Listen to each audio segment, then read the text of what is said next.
Okay, welcome back to another podcast from In the Cortex. I am Danny and I'm here with Paloma, and we are your Hi. founders of In the Cortex. And we have a really exciting episode today talking about something that a follower, asked us to talk about, and it Mhm. was all about dyslexia. And so we're going to break this down from a brain perspective. It's going to feel a little overwhelming because it is a lot of things A lot of happening. information. Yes.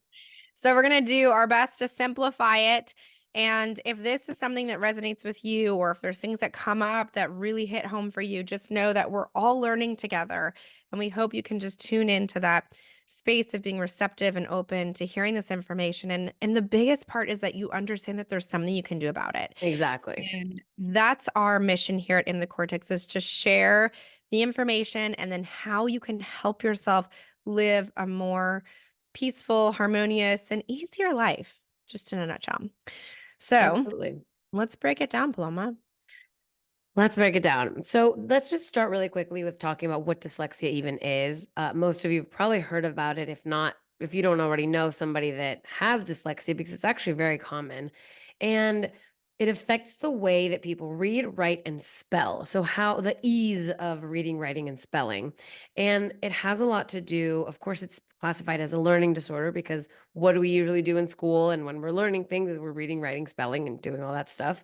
And it really affects the way that we see words on the page, and we're able to interpret them visually, and the way that we're able to interpret them as information, right? So it's not just what do they look like on the page, but what do those letters on the page together mean in my brain, right? So it has a lot to do also with decoding and the way that we're interpreting language as well.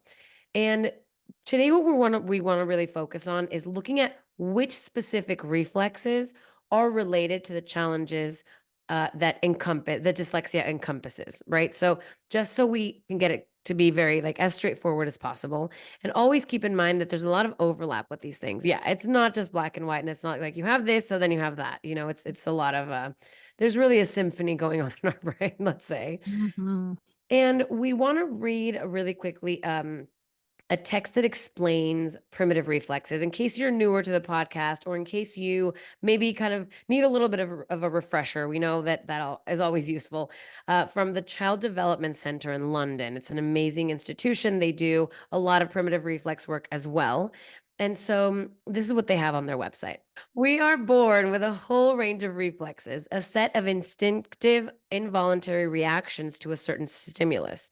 These reflexes have evolved over millennia to aid our passage from the womb, to protect us from harm in our vulnerable early months, and to provide rudimentary training for later voluntary skills. And if it all goes according to nature's plan, all the fetal and primitive reflexes follow a similar pattern. They initiate in the uterus, become integrated into the neural system.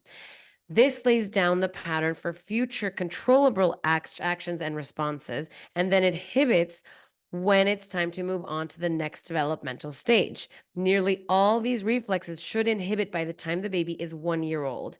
We'll take that with a grain of salt because some people it's 1.5, 2, even 2.5 years old, we've seen. So always take that with a grain of salt. But it's important to realize that these early reflexes are located in the most primitive area of the brain, the brainstem, and they operate involuntarily. They're not voluntary. That means we simply cannot control them. As we develop, the higher parts of the brain, the cortex, which is responsible for thinking and reasoning, and the midbrain, the organization center of the motor and sensory systems, take over the functions of the primitive reflexes.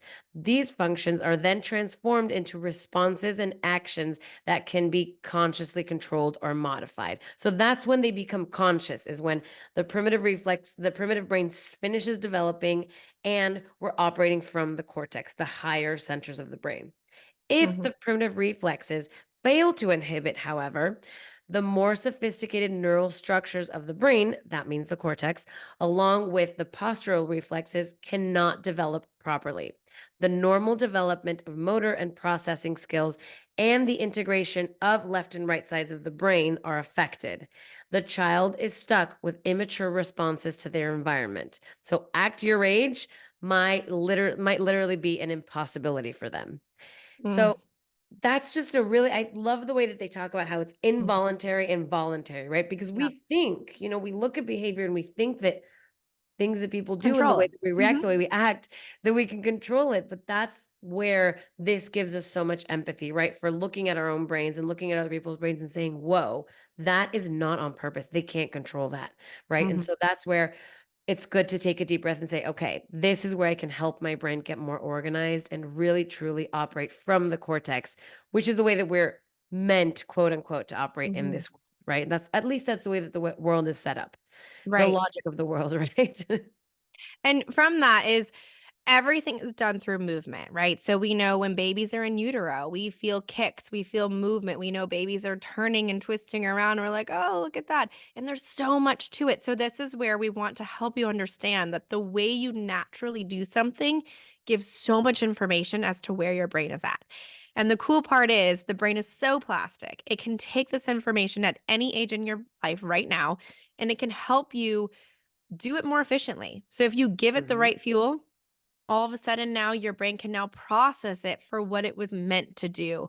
And that's why we love the work we do because there's so much hope. There is so much chance to go back and rewrite your story. Start right now. Our oldest participant is 90 years old. Yeah. So with all that being said, we're going to break down the reflexes that are really connected to what we call dyslexia. And we're not really big fans of labels here because it really kind of, if you get the diagnosis that you have dyslexia, you sit there and go, okay, great. Now what do I do about this? Like, do I just always have a handicap when it comes to learning? And then that internalizes for a lot of people that I'm stupid, I'm dumb, I just don't operate the way I need to, right? And our take is no, that's not helping you. How about we look at the reflexes? When those reflexes aren't integrated, meaning lying dormant because they've done all the things that they need to do. So now they don't have to be keeping you in survival mode anymore. Then, once they have done their job and they're lying dormant, now we can let that cortex come online and do what it's designed to do. And And that so, we live in that voluntary space, voluntary, right? Where we right? can truly control. Respond, right? And you can Exactly. respond versus react. Just really quick, also to add, that's not saying that we're saying that dyslexia doesn't exist. We're Oh, yes, saying that let's reframe it. Let's look at yeah, it differently. yeah. Let's look at it as what can we do about these challenges and difficulties that I'm feeling or that my child is feeling or somebody that I know, instead of let's put a name on it and then make it feel like "Ugh, there's something wrong with me, right? Because Ugh, that's not what this is about. The whole point is that there's so much we can do to make life so much easier. yes, 100%. So, and this is what's so cool is that you have everything within you. And this is what we teach you in our program is how to look at the movements and how to make sense of them and then how to do them differently and more efficiently. So that way your brain's like, okay, cool. I can now move on to the next level. Exactly. And I love this so much because as we were doing our research for this podcast, I was really connecting dots with so many people I know. I was like, oh my gosh, it's this, it's this, it's this. And while we think like from a very conscious standpoint, like, oh, I'm just not good at this, we have to remember what society has created, right? We've created Yes. this world of we go to school and we learn, we sit down and we learn in the space of taking information in visually through our auditory senses. We're just starting to bring in movement as a concept, right? Of like kids Mhm. need to move to learn. And think about all the learners out there because there are so many different types of learning that are done through hands on tactile kinesthetic approaches. What happens to their brain when they're not getting the right information the way that Exactly. suits their preference and helps them intake information? So if you are resonating with the dyslexic profile and your decoding is off or you're reversing things, that could just mean that your preference is not in auditory or in visual information. Learning. Yep, Yeah. And absolutely. and Paloma and I have both experiences because we were talking about this too really quick, was when we were, before brain reorganization era, I was very much the athletic movement person, very hands-on and kinesthetic. Sitting down at a desk and like having to intake information was painful and really hard for me. I had to work really, really hard. And then Paloma, it was easier for her, but her brain in the movement world was really challenging. She was just like, not for me. I'm going to be more of what would say like the nerdy kid. And I was more of like the jock kid. Right. Yeah, And so we start in our society start to like classify people as like, oh, totally. that's just how you are. But have we ever thought of it as that's just the preference in which you learn and how you intake information? Like Yeah. that's kind of crazy. Right. So we're all smart. We're all beautiful beings. And that's what we're trying to share is helping you find that light within you. Yes. It's so important to understand how the brain is developing. So, Paloma already mentioned the reflexes, the lower centers of the brain, they're doing really important jobs from utero till about 2.5 years of life. Then from that point forward, now we're in the space for about like until we're close to 8 years old. We're figuring out our dominance. We're figuring out what side of the brain we prefer to use, what eye we prefer to use. And we start figuring out the dominance in which our brain is intaking information. And there's so much research about like where you live in the world, how the information is presented to you as a kid that affects Totally. this. Yeah. So it's important to know that if you are working with a child or someone younger and they're still reversing letters and they're still not getting certain facts, well, maybe it's because their brain just isn't ready to do this yet. And Hmm. about 8 years old is when the brain's ready to come online and start really picking how do I intake information? So this is something really important to know, and this is why our society again is a little backwards on why we're teaching kids to read and write at 4 or 5 years old. It's just we're not designed to do it. So that's a plug for a different podcast. Anyways, go ahead and explain to us, Paloma, the concept of some of the reflexes and how they have overlap with dyslexia.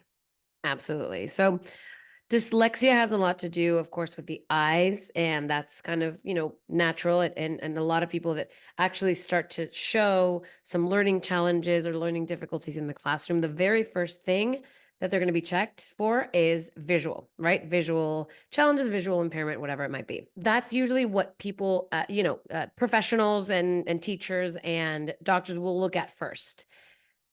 And it's important to take into account that auditory processing also plays hand in hand with dyslexia because it's the way that we're processing the world. So just think about this as we go through these reflexes.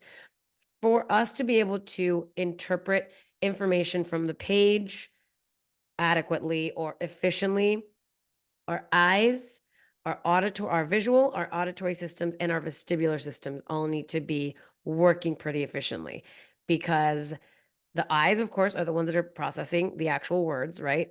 The ears are also processing the sounds that made us understand what the words were, right? So when we learned the language, that's where that came from, right? So that's how we're putting knowledge and actually bringing together what the meaning is.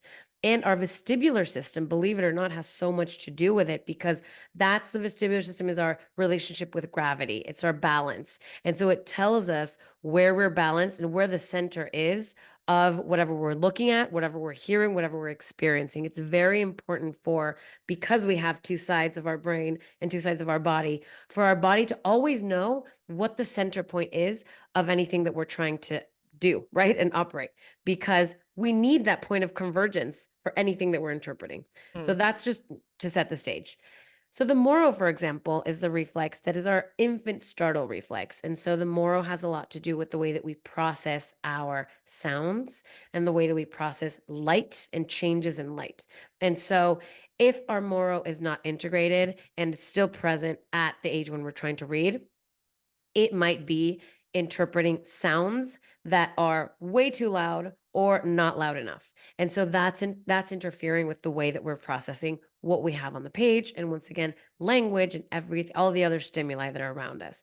It also might be that if our Moro is on, we're very, very sensitive to light. So if we don't have the right lighting in our classroom where we're trying to learn to read, then that's going to make it really, really hard for our eyes to actually be able to focus, to literally focus, find the focal point of each word that we're reading or writing or looking at the board. And think about the type of lighting that most schools have. It's fluorescent lighting, and fluorescent lighting is very, very abrasive to the eyes, especially to a brain that is in survival mode, because we process that even more intensely, right? A lot of people that have a more reflex that is present and that is not integrated much prefer to be in like lower light. You'll go into their house and all the lights are dimmed, or the room, the Dark. curtains are drawn down all the time. And that's because it's just so overwhelming to their system. And they figure out a compensation of like, I'm just gonna get rid of the light. 100%. And really quickly, when a baby we want the baby to have this moral reflex on, and it's literally activated by any time there's like a loud sound. So if you make a loud noise, you notice that a baby will fling open their arms, their hands will open up, and then they'll have a big gasp, a big breath of air, and then they start crying, their skin turns red, and it's like the system is like ready to go, right? Oh, survival time. And then once they realize there's no threat, they curl back into whatever sleeping position they Yes. are. So you see this activated time and time again in the first like 2 months of life. So imagine this, if a baby doesn't get to do that enough, it stays on and active because the brain's like, I didn't go through the right period of getting this thing integrated. So then these kids are in classrooms with constantly activating this survival mechanism of it's Yep. time to go, it's time to survive. And it's like, could you imagine? And we did, I used to have this on very later in life Me too. Yeah. where everything felt like fight or flight A mode. threat. So, Absolutely. of course, this is going to affect your learning because you're like, threat where? Who, what? Exactly. And Like, it's once again, it's not conscious, right? no, It's involuntary. involuntary, it's not Mhm. voluntary. So our brain, even though logically we know it's just a classroom, it's just a letter on the page, our primitive brain is like, absolutely not. This is life or death, bro. Let's get out Mhm. of this. Right. And so Right. that's where we're tripping up our whole nervous system when all we need to do is all we need to do, quote unquote, is Mm. read a letter, right? But there's Right. just so much more. And that's why this stuff is so complex, because we Yeah. can't see what's going on inside of somebody else's brain. And so I Right. think it can be so frustrating for teachers, for parents to be like, that they said this on the Child Institute, the Development Institute as well, their website. And then they say act your age is physically impossible, right? Does that And mean? so that's where we have those huge disconnects, and we're like, what's going on with this person's mind? Well, that might be what it is, right? It's Mhm. involuntary. 100%. Then we have the ATNR, the asymmetrical tonic neck reflex. And so we're not going to get too much into what each reflex does in this podcast because we will be here for 17 days straight. And that's just too long. It's too long for podcast. I don't think we'd even be able to upload. So if you want more information on each specific reflex, we have so much info on our Instagram, and we have the Basics of Brain Reorganization, which is a program that is free. You can find it at the link in bio of our Instagram page. And we also have podcast episodes that have talked about this in the past. So there's a lot of ways to get this information. But the asymmetrical tonic neck reflex has a lot to do with our balance as well, our vestibular system. Remember that, knowing left from right, because what it does is it's kind of like it creates like it has like a wall in between the two hemispheres, right? So we have our left hemisphere and our right hemisphere. And in the middle, we have a little bundle of nerves that's called the corpus callosum. And the corpus callosum is there to connect the two hemispheres, right?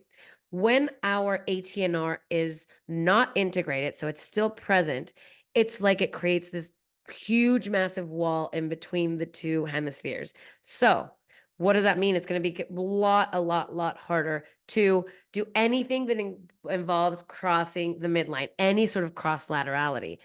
What's the number one thing you need to do when you're reading?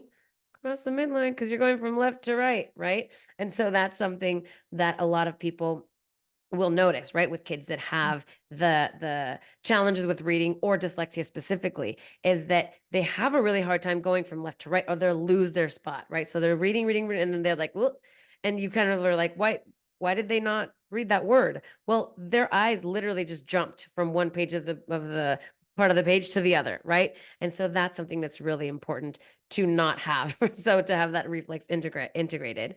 This also, because of that difference between the left and right hemisphere, is going to have ambiguity in their laterality, right? So not necessarily knowing which hand is which, first of all, which one's the left and which one's the right, and not knowing which hand to use to pick up a pencil. If you haven't really had that laterality, if your hemispheres aren't connected, it's hard to really establish a dominant side, first of all. And then on top of that, you're confusing it all the time. That makes it even harder. And when you're writing, when you'll see how when children are writing, and this goes hand in hand, this is dysgraphia more than dyslexia, but it usually goes hand in hand, is when writing, they're if they're turning their head to one side, then they have a complete flexion of the other side of their body. And so what that creates is also kind of like a disconnect between the hand and the eye. And so the hand-eye coordination is going to be really hard. And that, of course, is extremely important for when you're writing on a page. Right. And the 18R is really looked at as the eye tracking reflex. So that's what Paloma said is being able to get your eyes to track effortlessly across without skipping a beat. And here's the thing, like so many times when this sort of stuff happens, and so many of our participants will be like, oh my gosh, all of a sudden my son's hitting the baseball at baseball practice, or all of a sudden when I go and my teenager's learning how to drive and they look over their shoulder, the car's not going with them anymore, right? Because that'll happen. So it's whenever the head turns, that hand, that arm will have that natural reflex to want to straighten and then open. Because when a baby's doing this, they're lying on their back with their head turned down the straight arm. So think about how much extra you're having to work every time your head turns. You want Yeah, your head to independently rotate and move without your arms going with it. As a exactly. baby, you want that connected, but not when you're older and not when we're trying to learn to read and write and do all the things. So, Exactly. this is a massive reflex. This one you could really see effortlessly if you want to check on your child really quick. You can just take your finger out in front of their eyes and you can have them track smoothly from left to right. Can their eyes stay on your finger without turning their head? And can they keep their eyes in a smooth pursuit going left to right? If you have a kid that you already know has a little bit of a challenge with visual things, I would do something bigger than the finger, because sometimes a finger might even be too small for them to focus on. So if you Yeah, take like a big eraser, or like, yeah, one of these like little like little Lego pieces, put it cube. on the top of the pen and of a pen, and that'll make it easier to check it. And if they do turn their head when they're tracking, you just ask, "Do you think you're moving your head right now?" And they'll be like, "Nope." You go, "Okay, great. That's information." Again, we're building compassion for understanding why we do what we do. And we're not trying just Exactly. to correct it and let them know they're doing everything wrong. We want them to Exactly. understand, "Oh my gosh, this is a reflex. Remember, what is it? It's involuntary. They Mhm. cannot override it. It has to go." This is why we say through the movement, it has to be done through the root so it's effortless and they don't have to think about it. Exactly. It's not about getting it right. It's about what information is this giving me about this person's brain, right? And it doesn't have to be a child, by the way. Oh, Okay, yeah. then we have the spinal galant reflex is a reflex that is mostly there for the movement of the fetus in the uterus to get out through the birth canal, but it also works as a conductor for the sound vibration. So remember, sound, we hear it as sound and melody and the cadence of somebody's voice, but it really is all just vibration. And so that's from the time you're in the uterus, it's important for your body to start to adapt and understand how to process these vibrations as sound. And so if the spinal galant reflex is retained, then we're going to have a lot of difficulty with understanding and processing sound. So that's another thing, right, with the auditory processing that goes hand in hand with the dyslexia.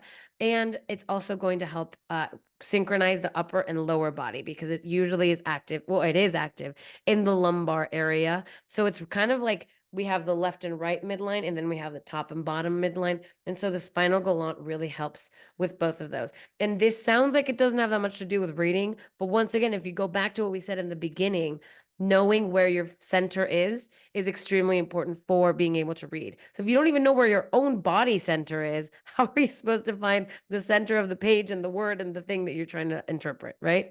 It's so much. And also this reflex looks like if it's on for a child, they have like ants in their pants. Yeah, So that they're means like, they're always constantly wiggling and fidgeting and they can't sit still. And then you tell them to pay attention. They're like, to what? Because everything is overwhelming their system right now. So they can't hold their focus on anything. So how do you decode sounds? How do you look at words on the page?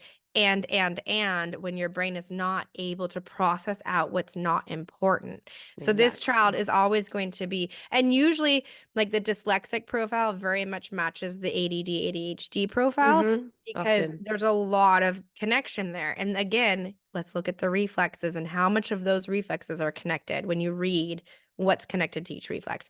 So instead of Exactly. seeing them as just always being distracted, it's like, huh, and I will say schools have figured a lot of this stuff out, and they've figured out workarounds to help with the Mm-hmm. compensation. So they put those Oh, vestibular cushions under their child so the child can wiggle, can or wiggle. they sit on balls, right? We see this a lot now. But the problem with that is if it's still involuntary, guess what that ball turns into? An even bigger distraction. Yeah, And then we're exactly. playing with the fidget spinners and all those things and whatever it is, and then they become a distraction. So we're not again addressing the root. So the Exactly. next reflex we're going to talk about is the tonic labyrinthine reflex, which we call it the TLR. This one is really like when the eyes begin to converge and look at one point together. So it's the eye teaming, eye convergence. And this comes from, so when a child starts to be able to get on their hands and knees, this is such an important reflex to be able to come out and do its job. Because if you avoid and never crawl, remember when the CDC took out crawling as a major milestone, we all True. shook our heads, right? Because the way you put your hands down on the floor literally will tell us what's going on with this reflex right here. So Mm-hmm. you can try this. Go ahead, get on your hands and knees. Look at what position your hands naturally want to go to. So many people naturally want to put their hands out to the side.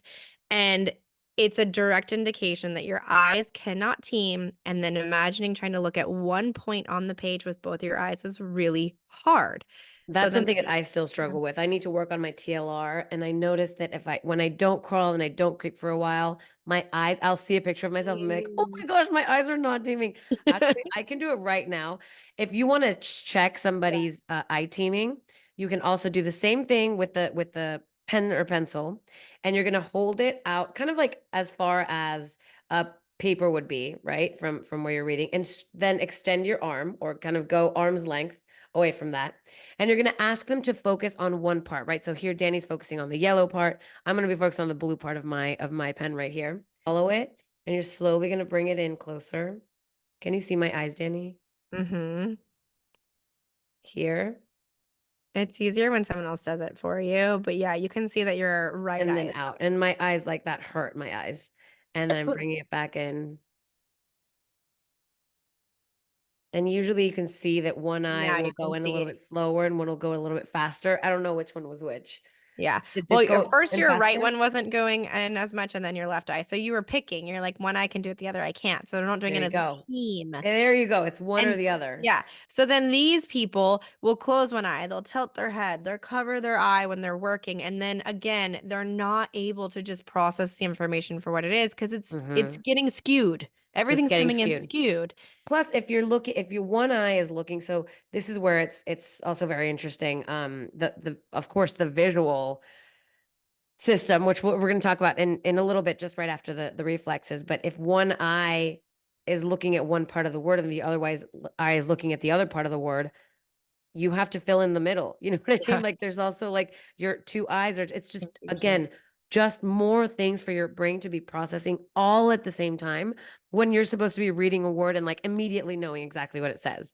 And it's just once again where those expectations of like act your age, reading at age level or at grade level, whatever it is, all in quotation marks.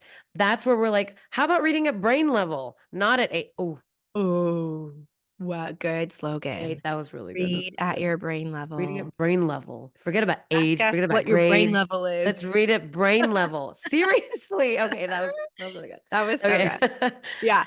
So the last reflex then is the symmetrical tonic neck reflex. And this is when you're able to readjust from one distance to another effortlessly. So if you're looking down at your paper, you look up to the whiteboard, or you come down to the whiteboard, or I literally see this in my child copying from one piece of paper to the next, where you're literally just Mhm. turning your head and looking from one piece to the next.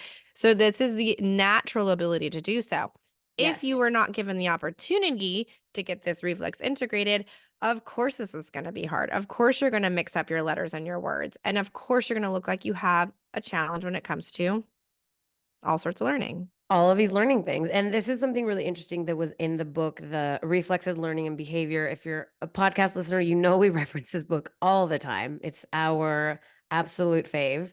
And there's a part where she's talking about Trevor Roper, who is a researcher. And that is somebody who was looking at all the visual components of learning and kind of looking at the uh, up close vision versus far Mhm. away, right? And so the people that are myopic, that means that you can see up close and much harder for you to see far away, just happen to have a tendency for more activities that are done up close, like Mm, reading, like mhm, writing, like art, right? Like mhm. drawing. And the people that have the opposite have much more of a tendency to go toward much more, out there things, right? So Bigger. sports and Mm, things that are further away, right? They like to look at telescopes and they like to do the different, things that are further away because that's what's easiest for them. So these are mm. also things that we chuck up to personality. But a lot of the time, and that's what you were saying in the beginning of the podcast, it's not just our personality, it's our brain. And so you might be somebody who's just decided, oh, I'm more bookish. I'm really not into sports. But it's just because your brain couldn't do it. So once you give your brain that ability, then you can explore also a different facet of who you are as a person, which is also really cool. Oh, I love that. And think about too, when you're on your hands and knees, this distance of where your hands are to where your head's at is such a big deal because this is your reading distance. This is how you're Yes, interpreting information in front of you. So that's 100%. really setting the stage for how are you going to be able to process this information when you're at that space when it's time to do it. Okay. 100%. That was just addressing the reflexes. Okay. So the Yes. reflexes, we have to remember this. They are always interweaving with all the other sensory systems happening. Plus, we've got our lower brain, which is our creeping and our crawling. Yep. The pons and midbrain. And that is when you're doing specific movements like creeping, like on your belly, where you're moving from point A to point B. That, when you're doing that movement, it's bringing in the reflexes that are during that time period to work together. Mm-hmm. And then Mm-hmm. when you go into your crawling phase, when you hit about 6 months of age, then you're bringing in all the reflexes that are geared towards your crawling and all your midbrain functions. So this is why it's so important. You can't just do primitive reflex integration. You can't just go creep and crawl. You have to do both pieces of it because it will affect our auditory system. It'll affect our visual system, it'll affect our vestibular, our proprioceptive, all the systems that are finally working together. So Yeah. it's so much like we think babies don't do anything in that first year, but holy cow, they are Holy cannoli. It's so much. And just really quickly to illustrate, we're not going to get too deep into the auditory and the visual systems, but this I think is really interesting is the way that we process sounds, the auditory part of the brain is in the left hemisphere. Mm, And that means that when we process sounds through our right ear, we are doing a much more efficient job because our right ear goes directly into the left hemisphere to process, and then we're able to understand what that sound was. mhm, When we listen through our left ear, this is listening, not hearing, listen through our left ear, we have to go into the right hemisphere because that's the way our brain is wired, right? Left side is the right hemisphere. And then we have to jump over. Remember, if you have that retained ATNR, that's DTNR. going to be hard to jump over this brick wall and then get to the left side to the auditory processing. And then we're able to understand what it means, right? Or to process that sound for, further and more like the higher centers. And so when we're learning to process sounds, we are kind of like fine tuning the balance between the left and the right ears and which is going to be our dominance. And it has Mhm. been established that people that have right ear dominance have a much easier time of interpreting sounds, of hearing, of auditory processing sounds. And of course, that goes hand in hand with reading, right? Because what you're hearing then becomes what you know, what you learn, and then what you read goes hand in hand with that. Remember, we talked about that in the Yeah. beginning. So, if you have a little bit more of a tendency to go to the left ear, then this might be once again adding another piece onto all the stuff that your brain has to process. So, without going too much into the detail of that, I want everybody who's listening to the podcast right now to do a quick little test. I want you to stand in front of a wall, look at the wall, and imagine that on the other side of the wall is the best, juiciest piece of gossip you've ever heard in your life. Okay. You're like, oh my God, I need to hear this so bad. So now I want you to slowly get closer to the wall and put your ear up to the wall to listen to that juicy gossip. Which ear did you favor? Was it the right or the left? And now think about it. And what does that tell you about your brain with what you just heard? That is your dominant ear. You can do this Mm-hmm. for all of your senses, right? So you can figure out what is your dominant ear when it comes to hearing. And then also what is your dominant eye? The I eye is not as key, but having them work together is super important. So if you want to put your eye through a telescope, like which eye do you close? Which eye do you keep open? Which is your dominant? So I know I have a left dominant eye and I have a right dominant ear. And what's so crazy is when we dive into all of this, I always like to talk about my son because he's such an amazing sport and he understands this stuff because we talk about it and he's not even 8 yet. But he has a dominant left ear and we didn't check his eyes, but I'm not sure about that. But anyways, he has a dominant left ear, but I also know he doesn't have his symmetrical tonic neck reflex integrated all the way. Mhm. And so this is the piece. Here's the information. I just talked to his teachers and, they're amazing. They're so sweet. And they're like, Dani, I think we should talk about maybe a learning disability. Like, do you think Axel has one? And I just confidently like, okay, cute. Thanks for your feedback, but I'm not going to take that because then that puts this pressure on me of, oh, great. Now what? And on And him. and on him and, oh, something's wrong. So instead of me spiraling, which I would have done before all this work, I just go, you know what? I'm glad that other people can see this, but I'm going to give you a different take because this Yeah. is what our goal is to normalize that we're all different, but normalize that you can do something about it to ease whatever challenge Mhm. you're facing in your day. So Mhm. for Axel, and this goes for a lot of people, and we say this every time, if you have retained primitive reflexes as a child and you don't do anything about it, they turn into retained primitive reflexes as a teenager and as an adult and Mhm. so on and so on. And how many times have you seen adults that just can't act right? You're like, okay, what is it? Right? There's a lot of things. But anyways, Mhm. um, so for Axel, it's like, okay, instead of him just being diagnosed as a learning disability, what if we looked at it and say, oh my gosh, he's working so much harder than he needs to because he has a left ear dominance, which we now know he has to process things differently, and he has retained primitive reflexes. And the cool part is yes, you can do stuff to help with your dominance. But the more important thing that you can do right now is you can go integrate your symmetrical tonic neck reflex. You can integrate Mhm. all your other reflexes, and we can keep working on all of our other good stuff. So then he has hope. And then he's not sitting there going, great, now I'm just going to be stupid and not, ever able to achieve things. And now we can help him understand, well, what kind of learning helps? What preference do you have for learning? How do you Mhm. prefer to learn? And I already know about Axel. He likes to move. Movement's his Yep. his language of learning. So let's get this kid moving and let's not put him in a traditional classroom because he won't thrive. He needs to Mhm. do something that is out of the box because that's how he's going to find his true potential. So that's just something that we want to make sure you all understand is that we're all about options and hope. And then when it comes to the visual system, learners, this is a really interesting one. And also the way to check if you're left or right eye dominant, by the way, is also to just kind of imagine that you're looking at something, you're looking at the gossip, you're not listening Um, to it this time, but it's kind of far away. And so which eye do you go to cover if you really want to focus on what you do? If I tell you to cover one eye to be able to really focus on something you're saying, which one do you cover? And so the one that's uncovered is your dominant eye. And this mhm. is just a tiny little tidbit, and then we'll end the episode. Learners with left eye dominance will initially want to look at the right side of the page first and then move to the left. So in the Western world where we read from left to right, this makes it just that much harder because the dominant eye is the one that sets the stage for reading.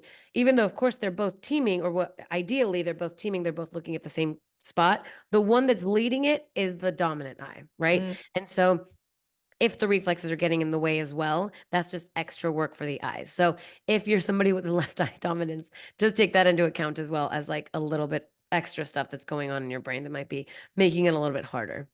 yeah. And so that's what this is all about. So you can look at it as there's just more to it. There's more to the Mhm. story. And when, you go get a diagnosis and they tell you have dyslexia, you just go, oh, okay, this means that there's reflexes on. That means that I can Exactly. go integrate them.